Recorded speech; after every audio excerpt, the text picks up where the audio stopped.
olungenambaliso ekukhuleni kwelizwe inkosi yethu uYesu Kristu.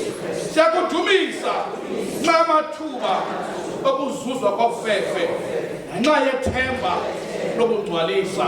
Siyakuthandaza xa usinike uluvo olufanelekileyo ngazo zonke izibele zakho zizinhliziyo zethu zibe nokubulela, singazenzisi silibonakalise udumo lwakho, kungabi ngemilomo yodwa kube nangokuhlala kwethu, ngakukuzinikela enkonzweni yakho nangakukuhamba ebusweni bakho ngobungcwele nangokulunga yonke imihla yethu ngayo uYesu Kristu inkosi yethu, esithi makubekho kuye nakuwe nakumoya oyingcwele zonke indumiso nobungcwalisa kuthi unaphakade.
wesithandathu.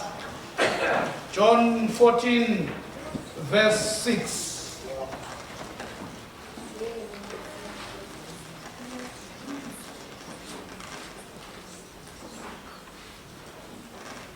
Uthi umda wesithandathu uthi uYesu kuye, ndim indlela, ndim inyaniso, ndim ubomi.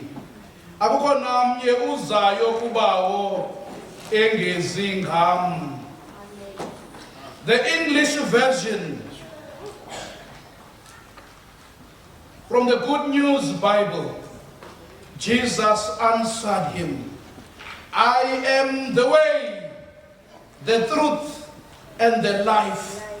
No one goes to the Father except by me.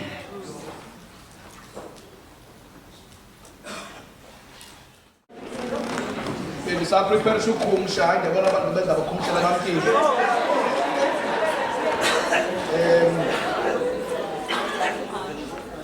Umbalo lencwadi uYohane unyana kaZebedi noSalome. uZebedi owayenesikitshane sokuloba inhlanzi. Owafundisa onyana bakhe uYohane noYakobi itrade yokuloba. Uzalwa nguSalome, usister kaMary, umama kaYesu. Ukuthoko uJohane lubhala lencwadi is an official cousin kaYesu. Ndingenzanga amade ngombhali uyibhala lencwadi malunga no 98 uya ku 100 anno domini 80 ke lowo. Lencwadi kwincwadi zegospel incwadi yokugqibela ubhala. Yanga uYohane bebhala lencwadi ubhala i-synoptic gospels ibhalwe zagqitshwa. Ngoba incwadi ze-synoptic incwadi yokugqibela ubhalwa uMateyu ngo-AD 70 nge-destruction eJerusalem. Ibhala almost 30 years later emva babhala uMateyu lencwadi. Ebhala ngathi udibisa iginqi. Ebhala into ezishiyelelweyo. Ngoba xa ijongwa lencwadi isingqi ebetha ngaso ayifani lencwadi ze-synoptic gospel kutshoko uMateyu, uMarko noLuka. Ndibe nginqa.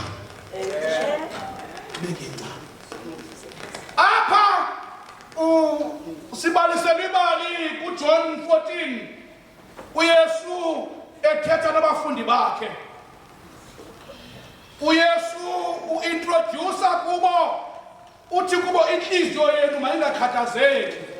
Kholwani kum nikholwe nakubawo kuba endlini kabawo zininzi indawo zokuhlala.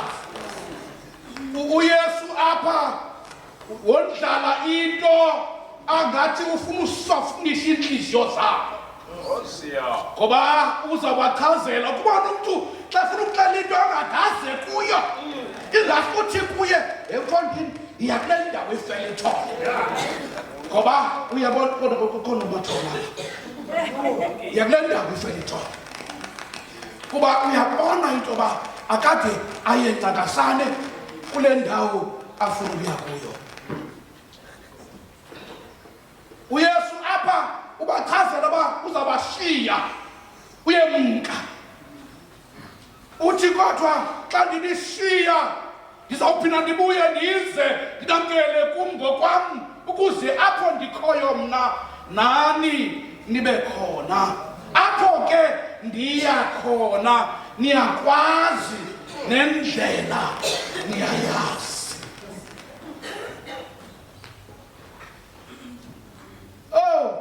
Waqonda hayi mwana uThomas akakwazi ukuzibamba. Wabuza ba enkosi sawuthini na ukuyazi indlela singakwazi apho uya khona. Asikwazi apho uya khona. Sawuthini na asingakwazi apho uya khona. Sawuthini asiyazi destination. asiyazi destination asinawuyazi ke ngokindlela ebheka kwi-destination esingayaziyo. Uthi uThomas umfana wayeliwele udidimo athi uYesu kubo, ndim indlela, ndim inyaniso, athi ndim ubomi, akukho namnye uyayo kubawo engayingam.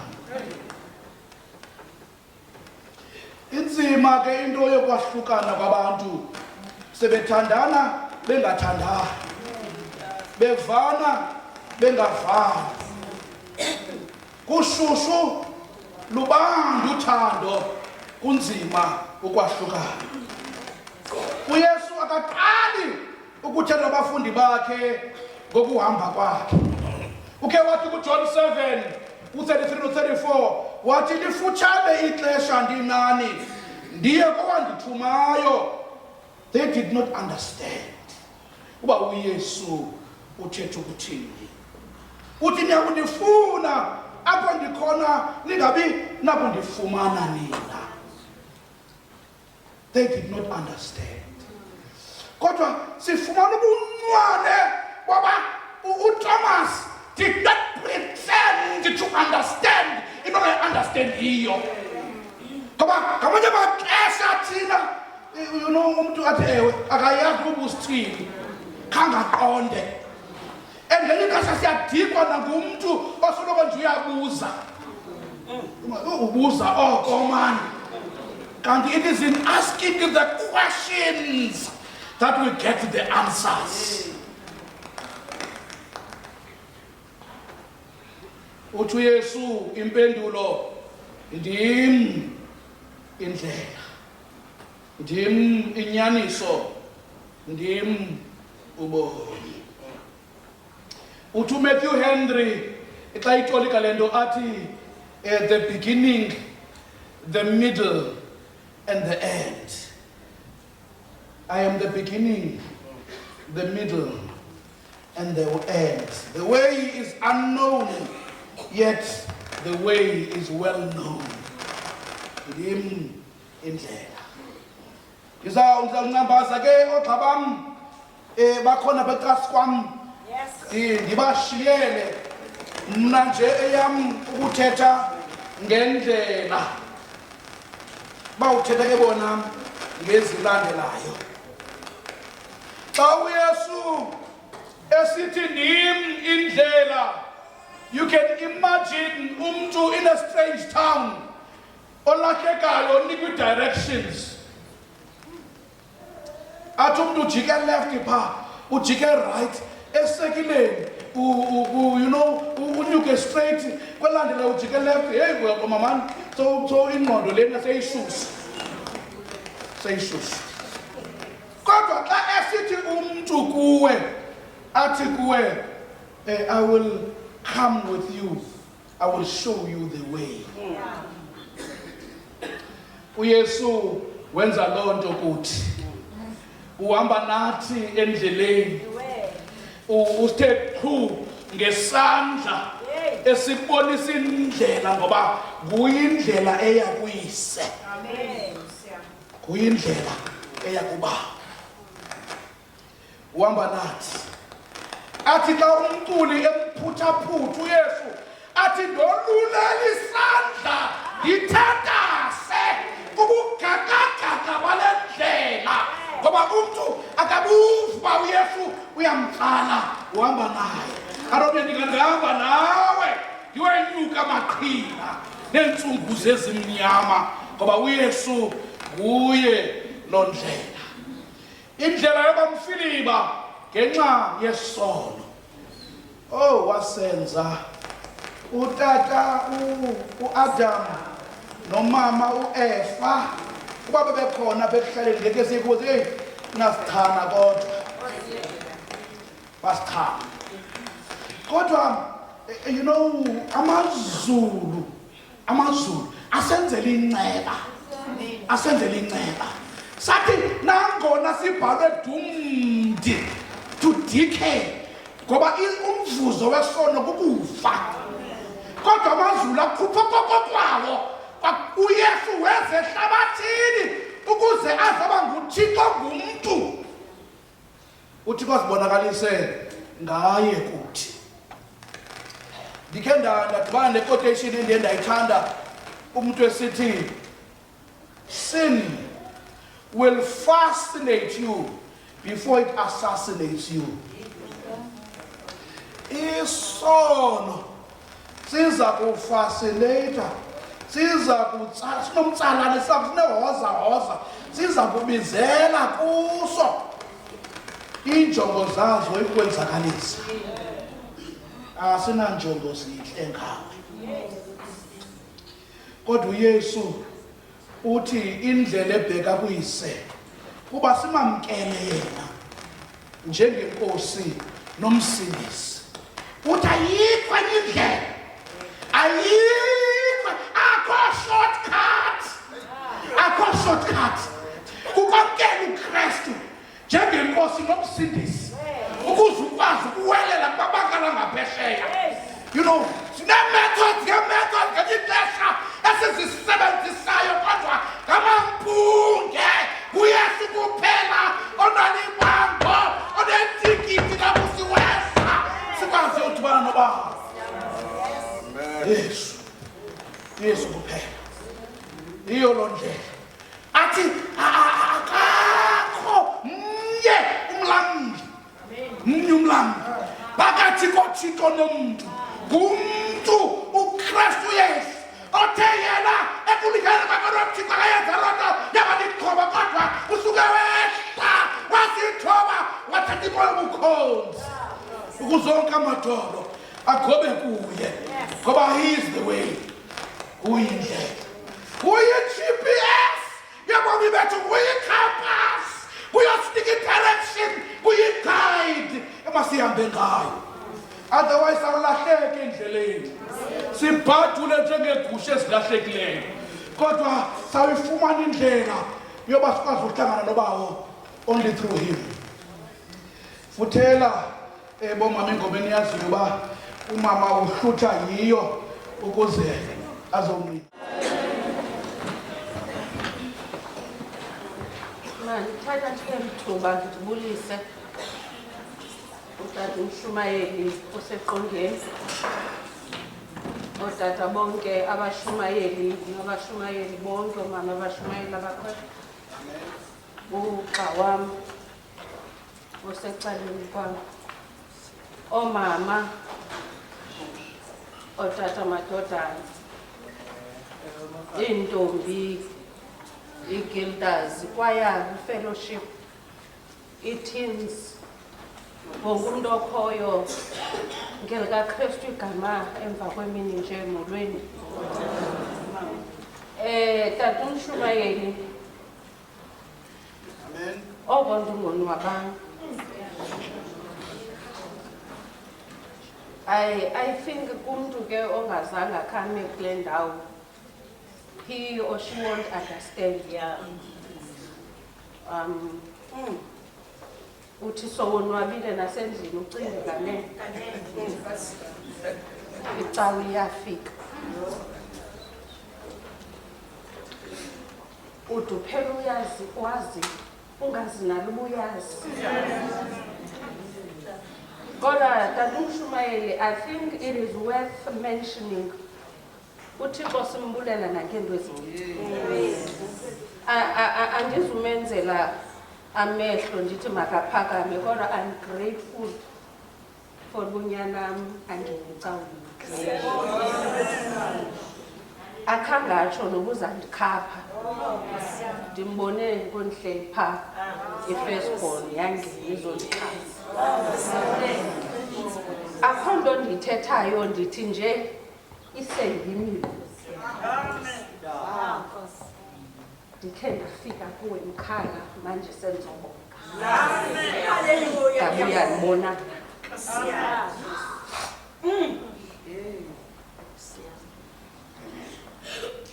uThixo uyayazi ukuthandaza. Kule ncwadi kaJohane isahluko 14, Kula vesi yesithandathu. Ndimi indlela, ndimi inyaniso, ndimi lubini. Ithi akukho namnye uyabuza ubawo. I am the way and the truth and the life. No one comes to the Father except through me. Kutsho Yesu. Wathi utata uMshumayeli ze ndime kulaa ndawo ithi ndimi inyaniso. Wathi uthi uYesu inyaniso. Kula maculo asekhaya u-296 sums it all up. Uyindlela yenyaniso. Nyana lokaThixo.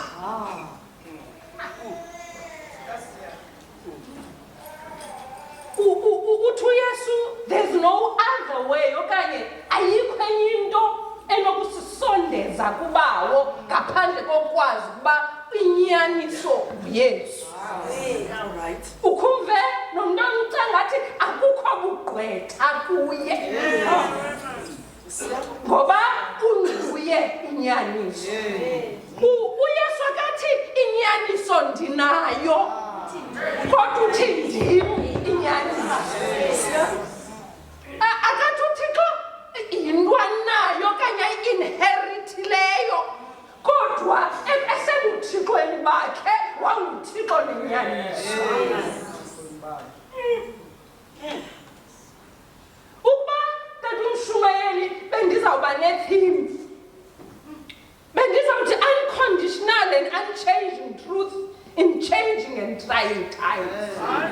Inyaniso engenamiqathango, inyaniso engaguqukiyo kumaxesha okuzama. Ime inyaniso kaThixo ingaguquki. Eligama ke lenyaniso kumaHebhere is emet. Xa ichaza ngesiHebhere athi it means firmness, stability and faithfulness. Ngoba unazi ube nayo inyaniso ungathembekanga. Inyaniso kaKristu ihamba nokuthembeka. Ndim inyaniso. Ubomi, ukufa nokuvuka kaKristu yeyona confirmation yoba uThixo nenyaniso. Ngoba watsho even before afe wathi ndiyakufa ndivuke. Ndim inyaniso.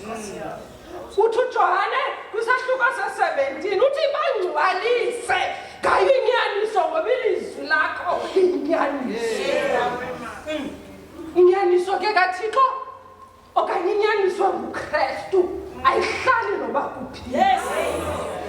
Ngoba uthi uKristu I am the truth. Uthi ndimi inyaniso. Umvela xa ngicanga umntu athi bhinqani inyaniso thiyani ubuxoki athi nobumenebene bonke mabuchazwe. Ndimi inyaniso. Ndimi inyaniso. Ndimi inyaniso.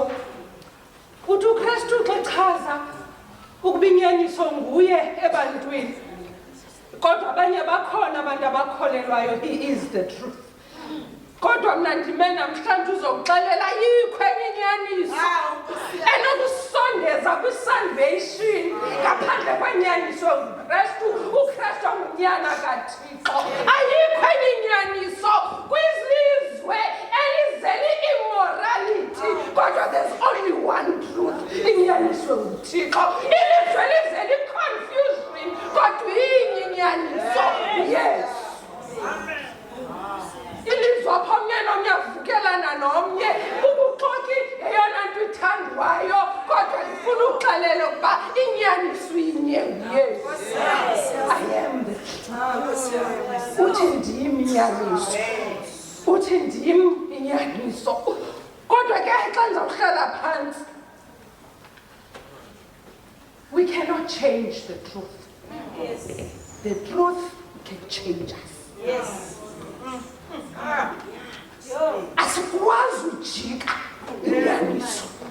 Inyaniso ejika. Le nyaniso kuthethwa ngayo is not an intellectual truth. It's a transformative. Yes. Inyaniso ebuguqulayo. Inyaniso kaKristu ikususa kugqwayimeni, ikubeke endaweni ebanzi, iyamtransforma umntu kwisimo ebesiso abeyiyo. Inyaniso eguqula umntu. Izonke izinto kuthiwa ziyadlula, nelizwe liyatshabalala, kodwa inyaniso kaKristu iyawuhlala imi khona phakade. Ayiguquki, inyaniso engaguqukiyo noba sowume wedwa ubunenyaniso.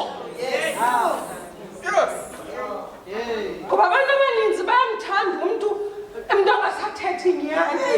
Ume wedwa unenyaniso kaThixo. Ngoba uthi xa bhala kwenye incwadi, the truth will set you free. Xa unenyaniso une-freedom engenawuthathwa nangubani. Xa unenyaniso kaThixo, ndiyanicela xa sizawugoduka amajafta amahle, masibe neentliziyo ezigcwele inyaniso kabawo. Ngoba uthi upostile uJohane, we are to walk in truth. Asiyithethi nje yinto esiyiphilayo. Uthi ubonwa nje, ubona umama lowa akanabugqwetha, inene uzela inyaniso. Masibe ngoomama ke abaphuphuma inyaniso, nootata abagcwele inyaniso, ungathi kuba izinto zi-favorite kuwe uthetha uvuko.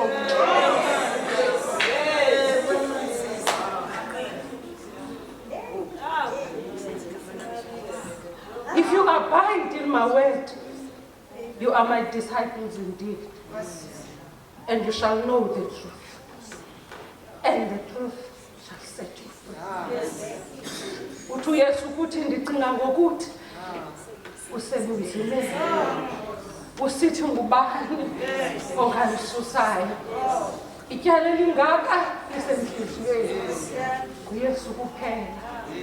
Thandaza ke kuye. uKristu Nkosi yethu. Ivangeli zobhala uJohane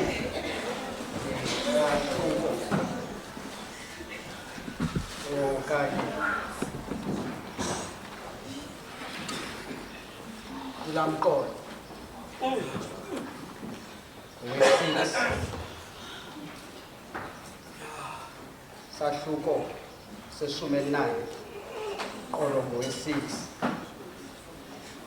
yimi indlela yimi inyaniso yimi ububi akukho namnye uzayo kubawo engezi ngawo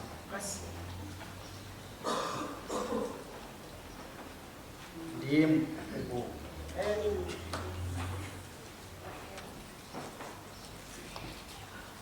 zimbini ke sihlalo wam iindidi zobubi ukubomi esiziphilelayo thina ngokwethu kubekho ubomi esibuphila kunye noKristu.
Ngiyabona mawisile obubomi bokuqala bokuziphilela thina ngokwethu. Bobubomi sihlalo kusenzakalisa. Uve noba sekuthethwa ngomuntu. Kuthiwe uyambona laa mntu. Kwakuthi xa kubizwa ifani ingalityalwe yakhe. Kodwa umbone nje ngoku wabethwa kwibomi. Okanye uve umntu xa uncokola naye athi ngeba kulungile kodwa ngenxa yobubomi bundithathe bandibeka kwindawo bengakhange ndilindele into yoba ndingayolenda kuyo. Sometimes apha ebomini kuba kwixesha loba xa izinto zikuhambela kakuhle kubekho abantu abakulinde kwi-destination. Sithi thina ngoku sisancomayo thezi into yoba uqhuba kakuhle. Kubekho abantu abathi simlinde kwisiphelo sakhe apha ebomini. Mhlawumbi abanye abantu sibabona bebethwe kubomi bayolala ngapha phantsi kwebridge. Kungenxa yoba bathetha beyolenda ekupheleni kwabe sekukho abantu ababalindileyo. Bathi siyabona ubomi obu abuphilayo but andonani kumbona esahamba kakuhle.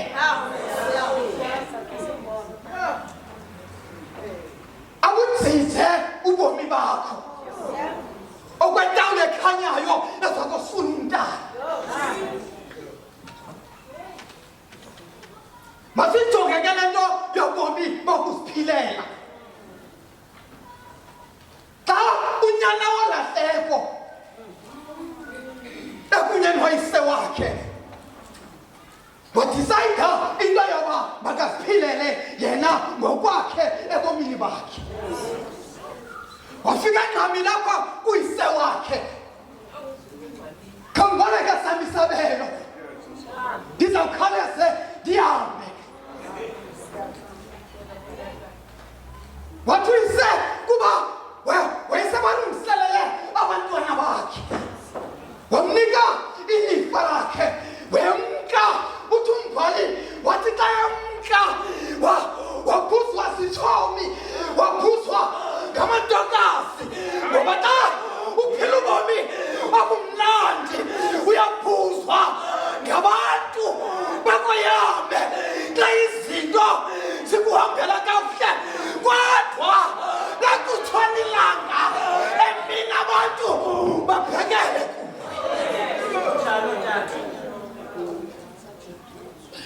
basuka abantu kuwe. Sibona ngokunyana wolahleko ubomi bumthatha bawumthumana bambeka kwenye indawo ngoba ubomi bukuthatha bukubeke kwenye indawo xa uziphilela ngokwakho without uThixo.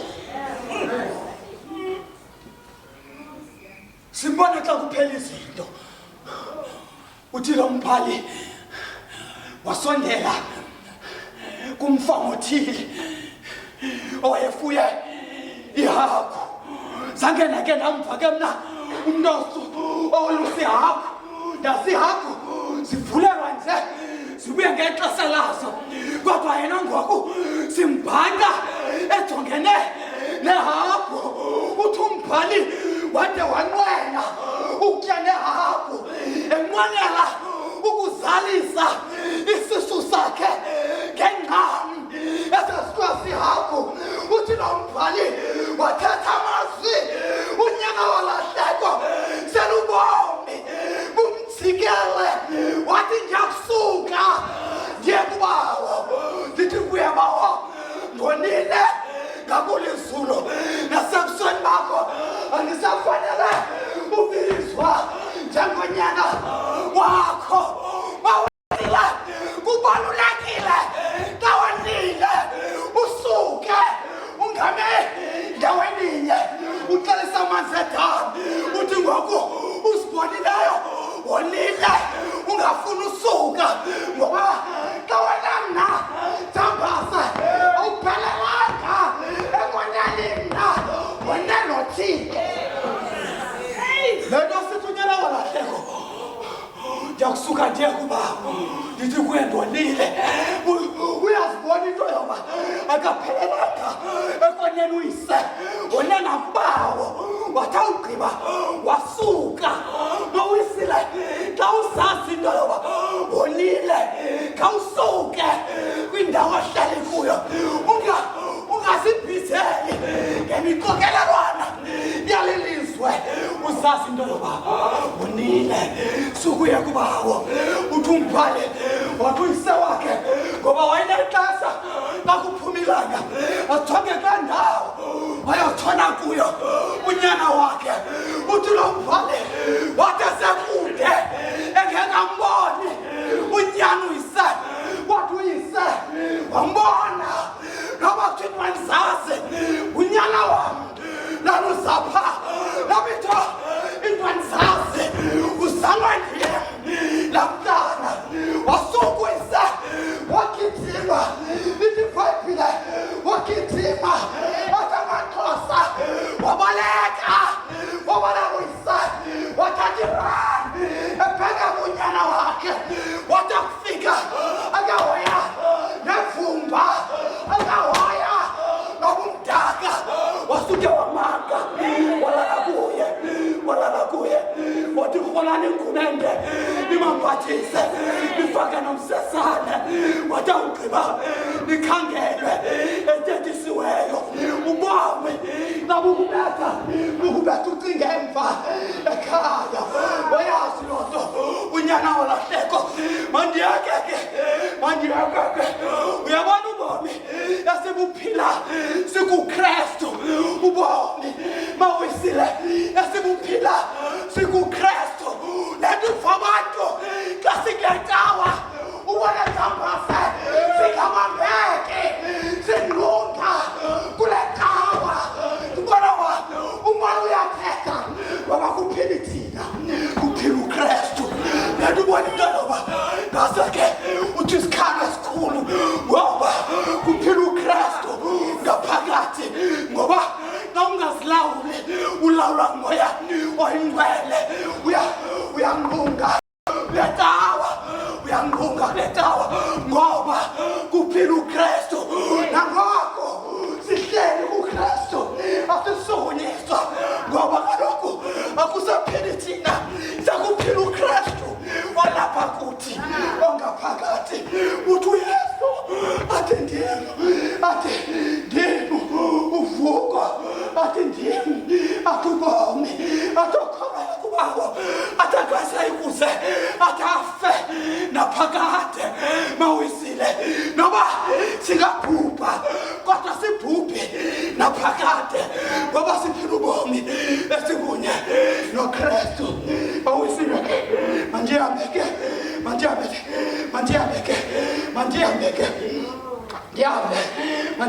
Thambasa Tanzawuyeka kule mvuselelo mawisile amahle ukuphila ubomi noKristu kumnandi ukuphila noKristu ngoba xa uphila ubomi noKristu sithi ngokwezi zinto zenzekayo zibenzakalisayo kodwa wena uthintelwe ubomi obukunye noKristu enovumcule athi xa ehleli kuKristu athi mandiyanga athi nawe Nkosi athi nofefe athi tathenyuka amaqhina athi sumuva ngoba sekuphila wena lapha ubomi bunzima ubomi